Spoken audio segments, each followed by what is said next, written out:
We have a very special guest on. We have Matt Jones of Kentucky Sports Radio. How are you doing tonight, Matt? Doing great, fellas and ladies. How are you? We are doing good. It is a pleasure to have you on the show. I know that we have followed you at Kentucky Sports Radio for quite some time, and it's great to finally have you on. Oh, well, thank you. I appreciate it. I always like good internet starting folks, and I'm glad to do it. Good deal. I know that, myself being a Louisville fan, I don't have as much of great, exciting stuff to talk about right now, but I know with Kentucky there is plenty to be excited about. So what do you think about the SEC tournament? You guys are terrible. I mean, you guys are just awful, at least in the last 3 weeks. I do think going after the season, though, you all will be a much more interesting group to follow, because I think this is a make or break point for your coach. So I'm interested in watching what happens. I completely agree. It will be interesting to see. It's definitely it doesn't make it any easier that Kentucky, who's the all-time winningest program in the history of college basketball, is having their best season ever. That doesn't help. I saw that said, I guess on the pregame show for you all, that, some part of our fans' problem is that Kentucky is winning by so much. And I saw that a lot of Louisville fans got mad. And, I'll criticize Rick whenever he deserves it. But I don't see that's not controversial at all. I mean, I think if Kentucky had Billy Gillispie or Tubby Smith, you guys wouldn't be nearly as frustrated as you are now. And that's understandable. I mean, the worst thing that happened to Joker was Charlie Strong. So I don't know what's controversial about that. I agree with you on that 100%. I mean, I wish Louisville was a lot better, and that the offense it wasn't like pulling teeth, but it is. They're horrible. I won't deny that. Defensively, they're not bad. They actually have a good defensive field goal percentage this year, the best they've ever had. Yeah, enough of Louisville. Yeah, I think defensively they're actually really good. I think defensively they're one of the, Kentucky is on kind of another level right now defensively in Syracuse. But I think, you get past them. I actually think defensively Louisville's as good as anybody in the country. They're just so bad offensively that they make it tough to watch. That offense is, in my opinion, it's not going to get them out of the first weekend. Well, it all depends on who they play. I mean, they could easily lose first game of the NCAA tournament, but it wouldn't shock me to see them get to like the Sweet 16. I mean, they just don't have enough offense to beat most good teams. But, you get the right draw. It'll all be about draw for Louisville. And that's kind of how it's been the last 2 years. They've just gotten bad draws. I thought Moorhead was a terrible draw for them, even when the brackets came out. Yeah. Because I have a theory in the NCAA tournament. When teams are close to the same, if one team has the two best players on the court, they will win. And I looked at that Moorhead-Louisville game last year, and I said, Moorhead's got the two best players, and then they won. Yeah, for sure. Freed's a monster. I was listening to your show earlier, and a lot of the IU and UK talk, you were just talking about somebody, facing up. I would not want to play IU again, like you were saying, not a factor of win or loss. The fact that I just want the easiest road. I don't know. All these people want the payback. We're 30-1. That one mark they can have that mark, in my opinion. Yeah, I don't know why everybody that whole talk on the radio today perplexed me. Yeah, I don't know why anybody wants to play a team that's good. I mean, I want to play as few good teams as possible in the tournament. Plus, Indiana's the kind of good that is the worst matchup for Kentucky, which is that they can shoot threes. And you don't want to play a team that has a little bit of size with Cody Zeller and can shoot threes. I think Kentucky's better than Indiana. I think they'd win most of the times, but Indiana would have a puncher's shot, and most teams don't have a puncher's shot. So why would you want to play a team that had a puncher's shot? I don't really understand. But, it looked like most of the Kentucky fans disagreed with me on that. Yeah, I don't know. I really don't know why they would disagree. Kentucky fans love revenge. They love blood. So but honestly, as long as Indiana, in that situation that you posed on the show, if Indiana loses early, that's just as good for me. I'll take it. Yeah, everybody loves blood. I understand that. And if you told me before the game started, okay, who would you rather beat, then I probably would agree. But you got to beat them first. And what if you lost? And what if Kentucky finished, 36-2, and the two were both Indiana's? That would be the worst. That would be absolutely, the Indiana would have that on Kentucky forever. I don't want that, but obviously, I was in the minority. I was surprised. Usually I can predict what the fans will say about things. I was surprised. I missed that one pretty badly. Yeah, one of my friends was talking about this earlier to him, and he was I told him that I wanted the easiest road to the championship, and then he brought up Duke 2 years ago, how their bracket was just set up to walk to the Final Four, basically, and walk to the championship as they did. He said, he remembered back, I was making fun of Duke then. I guess I shouldn't have, because now I want that easiest road. Yeah, well, I mean, I made fun of them too, but at the end of the day, in 10 years, nobody's going to remember that they didn't play anybody. They might remember that they played Butler in the finals, but they were very fortunate. They got a Baylor team that they were able to beat. Kentucky got upset, Kansas got upset, and Michigan State got upset, and so they were able to win. But still, at the end of the day, they won. And so we can say all we want about, the road and this and that, but you want to win. And to me, if they play 6 of the 8 worst teams in America, if they win, they win. It's Kelly again, Matt. One of the things that I've heard lately, I guess Steve Kerr kind of made some comments that have ruffled the feathers of some Kentucky fans. I think he said that the Kentucky had a week out of conference schedule. Did you hear those comments? Yeah, it depends on what he means. I mean, if he means that they only played a week out of conference road schedule, then I guess he might be right. But at the same time, what's he comparing it to? I mean, nowadays in college basketball, nobody plays more than 1 or 2 true road games in the non-conference if you're a power school. I mean, nobody. I would bet there wasn't. I bet if you looked at the top 20 teams in America that are not Murray State, so that are not, mid-majors, my guess is that none of them played more than 2 true road games. And so Kentucky played 1. Next year they'll play 2. So I don't really know what he's talking about. He can't be talking about overall, because they're going to have played 2 of the 3 1 seeds in Carolina and Kansas. They're going to have played a 4 seed in Indiana and probably a 5 seed in Louisville. And they're probably going to have played another couple teams that make the tournament. Loyola? Now, Loyola being one, and there's somebody else that's still alive. I may be wrong about that. But, it's not a great schedule. It's not the best schedule ever, but it's not terrible. So I'm not really sure what he was talking about there, but that was only one mistake. I actually thought he did a pretty good job with the game, so we'll let him have 1 error. Yeah, I like Steve Kerr, so I agree. It's tough to give him too much hell if you like him. He was good. It's just that one thing, you know how it goes. Obviously, jumping in to the SEC tournament starting this week, Kentucky's playing Friday against either the winner of the LSU and the Arkansas game. Then they would face, I do believe, probably Florida or possibly Alabama. Is Kentucky going to run this as they went 16-0 in the conference? I'm going to predict that I think they're going to have one game down there that comes down to the end. I'm not sure which one it'll be. I don't think it'll be the first one.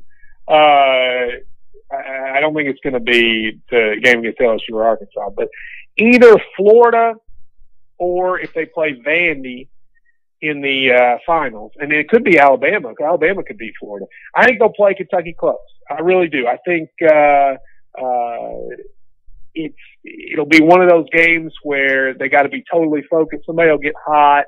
I think they'll win it, but I think they're going to have one of those games that's close, and that won't be the worst thing in the world for them. This team just, they don't want to lose to anybody, and I think they'll find a way to pull it out. But it wouldn't shock me. That semifinal game where they play either Alabama or Florida, I would not be shocked if that game ends up being a lot closer than people think. Yeah, I was thinking the same thing. But what I was also looking at is the bottom side of the bracket. I honestly think Mississippi State's going to come out to the championship as they did last year. And I do think Kentucky's going to make it through it as well. I think that could be the game. If there is a close one, it would be that one. Yeah, I don't disagree with you. That could be it too. I mean, Mississippi State, I still think, is the best. It matches up better with Kentucky than any other team in the conference. I mean, now the question is, have they quit? And I don't know the answer to that. But Mississippi State has, if you're going to play against Kentucky, you got to have two big guys. You have to have two big guys. If you don't have two good big guys, you're done. And they do. I mean, they've got one really good one in Moultrie, and Sidney, when he wants to play, is good enough to contribute. And then you got to have a good point guard. Two big guys and a point guard. If you've got that, you can at least theoretically play with Kentucky. And the handful of teams that have it, and there's only a couple. I mean, Carolina, Syracuse, Indiana does have that with Oladipo and Zeller. So, Mississippi State's really the one team in the conference that can really do that. So it didn't surprise me that they gave Kentucky a game down in Starkville. Matt, we're a equal rights site. We're going to now let our resident female ask you a question here. Here's Danielle. They are so sexist when they set me up. Anyway, so I've heard you talk on your show about how when it comes to the NCAA tournament, you don't want North Carolina to be the number 2 seed in that bracket, which makes sense, in Kentucky's bracket, which makes complete sense. I completely agree with you. Who is the other team that you think could pose problems if Kentucky gets that number, if there's the number 2 in Kentucky's bracket? Well, if you assume that the 2s are going to be Michigan State, Duke, Missouri, and Ohio State, I'd prefer it to be Duke or Missouri as opposed to Michigan State or Ohio State.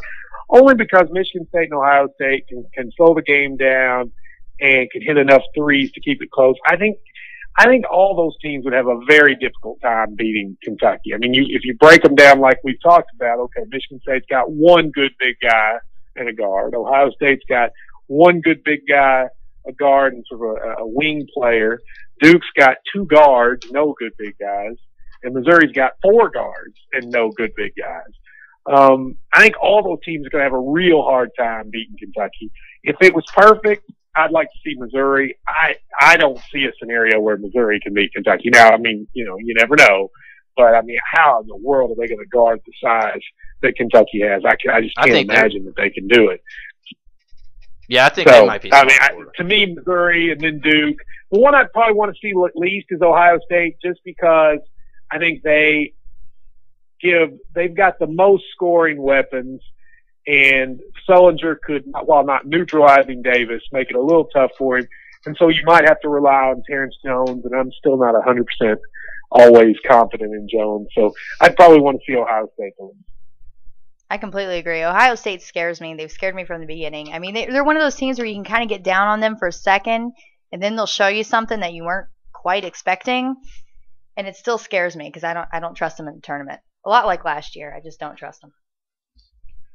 No matter before, last year they had a little more firepower, so that's one thing that is different. But and Sullinger's not the same player, and I don't know why that is. He's just, I mean, he's not bad by any means. He's just not quite what he was. But, in a one-game scenario against that team, I think they'd be dangerous. Yeah, I totally agree. Before I do let you go, Matt, I've quick little hits here. Obviously, we got the NCAA tournament coming up. We really can't say will Kentucky win or lose because, like you like to say, it's just random. We don't know the bracket yet. But should they get that number 1 overall seed and Davis, Player of the Year? Are you asking me should he be Player of the Year? Yeah, I was saying, in your opinion, should he be Player of the Year? And in my eyes, I think they should be number 1 overall seed. I know a lot of other people may not.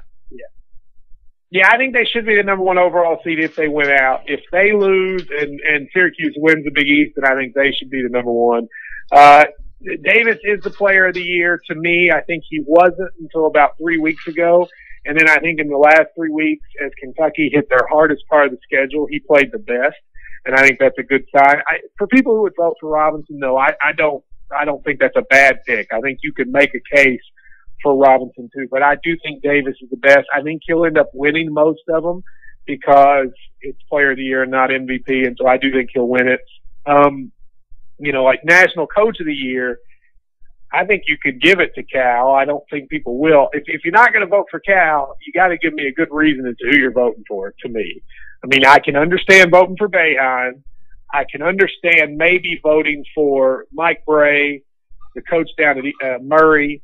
I could even understand Hayes, Missouri. You know, Bill Self is a tough one. I'm getting the feeling like he might win, and I think that's a pretty terrible pick, actually, because they're good, but I don't know if they're great. And I think part of Self's problems are self-inflicted, no pun intended, in the way he recruits. So I wouldn't give it to him, but any of those other guys, I could see giving it to them. All right, really quickly. I know you're going down to New Orleans for the SEC tournament, and I am incredibly, incredibly jealous. But do you all intend, as your KSR compound, to celebrate the birthday of our fine Anthony Davis, which is Sunday? Are you all going to celebrate? Well, I didn't know that. Well, I'm glad you told me that. It's true. Anthony Davis has a birthday. I did not know that. Listen, if I can just get the guys in the KSR compound awake, not arrested, and to show up at the various places we need them, I'll consider it a win. I mean, I've been going to this thing, going back to when I went with my grandfather, I've been going to the SEC tournament. This is like my 21st straight year. And I've been going the last 12 or 13 with college friends. And this is by far, even though we're all older, the wildest and most rambunctious group I've ever taken. There's 14 of us. And, I'm just hoping everybody survives. If that happens, I'll consider it a win. I'm so jealous. I'll be doing the same thing. I made sure that I had the least amount of work possible to do because I'm looking forward to having fun. Matt, before we let you go, I also want to clarify. I know that one of the things we talked about with you originally was revolving around tipping your server. Yes, you did. It was you that didn't think I tipped you.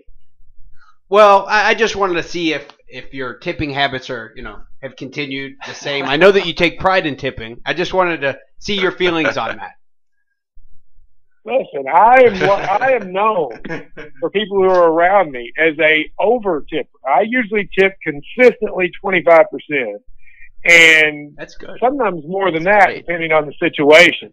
You got nothing because I didn't know I was supposed to tip you. I thought somebody else was doing it. But listen, if you get nothing as a server, you should recognize that they didn't intentionally not tip you nothing. No one tips zero, right? So if you get zero, that just means that you are either just a complete idiot or you forgot. It's when people tip like 5% that they suck. And I forgot, I did not tip you because I thought the other people at the table were. Yeah, it actually wasn't me. It was actually me, Matt. And I will say, it was a big party. There's 3 servers of us. We had to bring it up. I would get a lot of hate mail. The next time I see you, I'm just going to hand you like $20. I don't want it. Here you go. Does this make up for it from whatever happened at the opening of a restaurant that I don't even think exists anymore? Stax is right by my house, and it is not there anymore. It broke down. But yeah, Matt, we really appreciate you coming on. All seriousness, thank you very much for coming on. We appreciate you taking out time. It's such a busy time of the year for you. To come on with us, and thank you very much. No problem. Glad to do it, guys. Good luck. All right, thanks. Good interview there. We had Matt Jones, Kentucky Sports Radio. It's always nice to get somebody that will just talk and let us sit here. Yes. Anyways, this is the Bluegrass Breakdown. We'll be back with some more UK and Louisville news.